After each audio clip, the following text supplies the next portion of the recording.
अरे अब कुछ मत पूछ विमला, लाख जतन करने के बाद भी महीने के आखिर तक हाथों में चमन्नी भी नहीं बच पाती। कभी अपने लिए कोई छोटी सी भी चीज लेनी हो तो 10 बार सोचना पड़ता है। तू सही कहती है, आमदनी तो बढ़ती नहीं, लेकिन दूसरी तरफ महंगाई दिन ब दिन बढ़ती ही जा रही है। राशन वाले का बिल, दूध वाले का उधार। अरे तुम औरतें बस इसी तरह जिंदगी भर रोती रहोगी। खुद के पैरों पे खड़े होने की सोचो, तब तुम्हें पैसों के लिए किसी का मुंह नहीं देखना पड़ेगा। अरे तू इतनी बड़ी बड़ी बातें कर रही है, तू ही बता दे हम क्या करें। हम औरतें चाहे तो कोई छोटा मोटा व्यापार कर सकती हैं, जैसे कि साड़ी बेचने का। सुधा की बातें सुन सब औरतें हंस पड़ती हैं। ना भाई ना, मेरे पति को ये सब पसंद नहीं है, वो तो मुझे मार डालेंगे। दूसरी औरतें भी विमला की बात से सहमति जताती है और साड़ी का व्यापार करने से मना कर देती हैं। अगले दिन सुधा अपनी सास से ये बात कहती है। बस अब यही काम रह गया था, सारा दिन यही सब सोचती रहती हो। अरे बढ़िया आई साड़ी बेचने वाली। तभी वहां सुधा का पति विवेक आता है। अपनी माँ की बात काटते हुए कहता है, अरे माँ, सुधा ठीक ही तो कह रही है। अगर ये साड़ियों का व्यापार करना चाहती है तो इसमें क्या गलत है। मुझे तो सुधा की बात पसंद आई।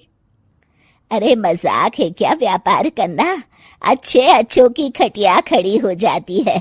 मैंने दुनिया देखी है। बेटा तुम लोग ज्यादा हवा में मत उड़ो, और फिर साड़ियाँ खरीदने के लिए पैसे कहाँ से लाएगा? तुम उसकी चिंता मत करो माँ, मैं देख लूंगा। अगले दिन विवेक अपने एक दोस्त से कुछ पैसे उधार लेकर साड़ी के कारखाने से बहुत सारी साड़ियाँ खरीद लाता है। ये लो सुधा, तुम्हारा ऑनलाइन अकाउंट बन गया है। अब लोग घर बैठे तुमसे साड़ियाँ खरीद सकते हैं। ये तो बहुत अच्छी बात है। हाँ, और इतना ही नहीं, मैंने इसमें सभी नई डिजाइन की साड़ियों की फोटो भी अपलोड कर दी है। अब बस तुम देखती जाओ। कुछ दिनों के बाद। नमस्ते, मुझे सुधा जी से मिलना है। ओहो, तू कौन है और मेरी बहू से तुझे क्या काम है? माँ जी, मैं सुधा जी से साड़ियाँ खरीदने आया हूँ। अरे बड़ा बेवकूफ है तू, इतना बड़ा मीना बाजार छोड़कर यहाँ साड़ी खरीदने आया है।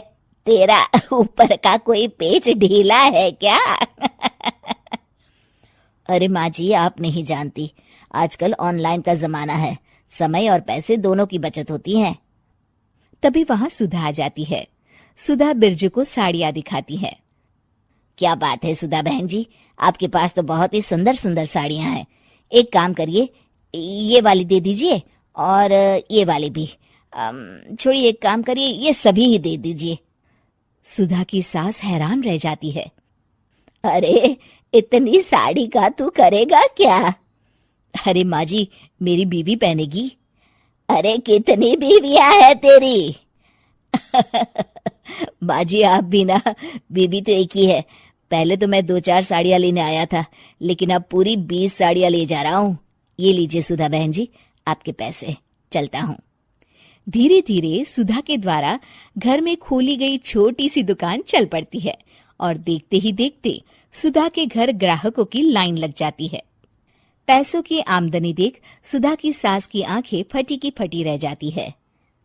जा बहू, अब तू थोड़ा आराम कर ले, इन लोगों को मैं साड़ियाँ दिखा देती हूँ। माँ जी आप?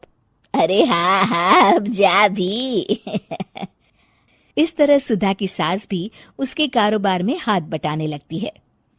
देखो सुधा, तुम्हारा व्यापार तो चल पड़ा। पिछले कुछ महीनों में इतनी कमाई हुई है कि तुम्हें यकीन नहीं होगा। सच? हाँ, और तुम्हें पता है माँ, दोस्त से लिया हुआ उधार भी चुकता करके अच्छे खासे पैसों की बचत भी हो गई है। सुधा की सास अपनी बहू और बेटी की कामयाबी पर बड़ा खुश होती है। बहू की तरक्की देख के मैं बहुत खुश हूँ बेटा।